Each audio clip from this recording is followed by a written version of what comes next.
අදත් එකතු වෙලා ඉන්නේ Tax Talk with Simple Book අපේ ප්‍රෝග්‍රෑම් එකත් එක්ක. ඉතින් අද කතා කරන්නේ ගොඩක් දෙනෙක් අපෙන් අහපු වැදගත් කියන ප්‍රශ්නයක් සම්බන්ධයෙන්. ඒ තමයි මේ තනි පුද්ගල ව්‍යාපාර වලට කොහොමද ටැක්ස් එක අය වෙන්නේ කියලා. සාමාන්‍යයෙන් registered company, foreign company, partnership company වගේ largest company ටිකක් ඉදිරියට ගියපු company වලට විවිධ බදු අය කිරීම තියෙනවා. ඉතින් ඔබට කියන්නේ ඒක පුද්ගල ව්‍යාපාරයක්.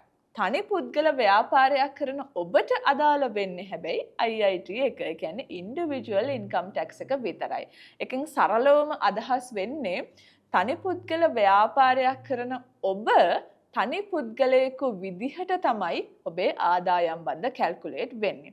දැන් මෙහෙම තනි පුද්ගල ව්‍යාපාරයක් කරන හැමෝම බදු ගෙවන්න අවශ්‍ය වෙන්නේ නැහැ.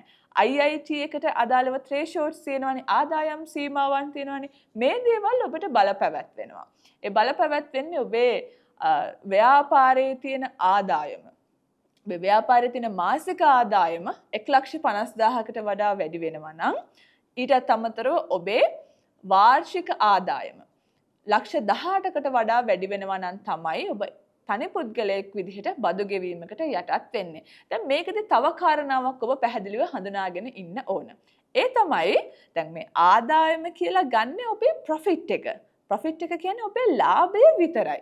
ඒ කියන්නේ ඔබේ ආදායමෙන් වියදම අඩු කරාට පස්සේ ලැබෙන ලාභය තියෙනවානේ. මේ ලාභයට තමයි තනි පුද්ගල ව්‍යාපාරයක් කරන අයට ටැක්ස් එක කැල්කියුලේට් වෙන්නේ. ඊට අමතරව තව විවිධ ඩිඩක්ෂන්ස් තියෙනවා. ඉතින් ඒ සම්බන්ධයෙන් ඔබ දැනුවත් වෙන්න අමතක කරන්න එපා. ඉතින් මේ අපි හැමෝටම පැටලිච්ච ප්‍රශ්නයක් තමයි මේක, මේ තනි පුද්ගල ව්‍යාපාර කොහොමද ටැක්සේෂන්ස් ගෙවන්නේ කියලා. ඉතින් දැන් ඔබ පැහැදිලිව දන්නවා ඔබ මොන ටැක්ස් එකට අදාළ වෙනවද? ඔබ ටැක්ස් එක ගෙවිය යුත්තේ ඇයි?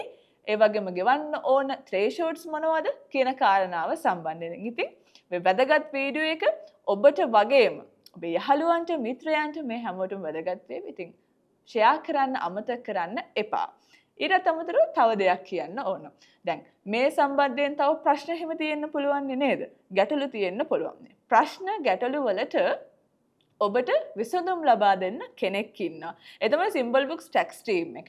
ලංකාවේ දැනටමත් 6,000කට ආසන්න ව්‍යාපාරවල සියලුම ව්‍යාපාර ගැටලු ප්‍රශ්න විසඳන්න අපි මේ වෙද්දිත් පෙනී ඉන්නවා. ඉතින් ඔබටත් පුළුවන් අපිට කමෙන්ට් කරන්න, කෝල් කරන්න, ඊමේල් කරන්න. ඔබේ ප්‍රශ්නය, ඔබේ බදු සම්බන්ධයෙන් ඔබට තියෙන ගැටලු තියෙනවා නම් අපිට ඉදිරිපත් කරන්න පුළුවන්.